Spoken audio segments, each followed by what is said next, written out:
Zee 24 तास एक पाऊल पुढे। शिवसेना हा एनडीएचा घटक पक्ष असला तरी सुद्धा बेळगाव सीमा प्रश्नी कुठलीही तडजोड करणार नाही असं खासदार संजय राऊत यांनी म्हटलंय।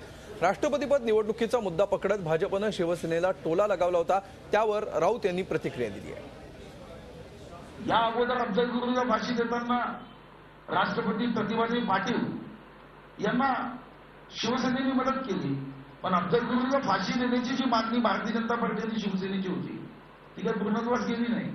आताही तेच घडतंय। कधीतरी आमच्या मित्रांनी याचा संदर्भातला गंभीर विचार केला पाहिजे की काँग्रेसच्या राष्ट्रपती पदाच्या उमेदवारांना पाठिंबा देऊन या महाराष्ट्राचे प्रश्न कधीही सुटले नाही।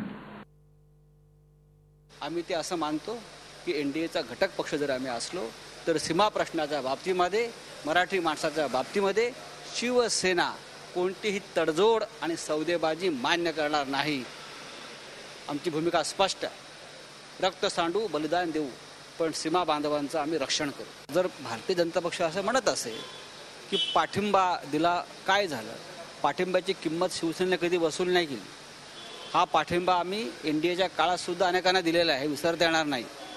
आणि आमचा पाठिंबा हा निर्वाज्य असतो। आम्ही त्या बदल्यात सौदेबाजी किंवा वसुली करत नाही। इतकंच सांगू, कर्नाटकचं सरकार हे अशाच पद्धतीने वागत राहिलं तर याचे तीव्र पडसाद उमटू शकतात।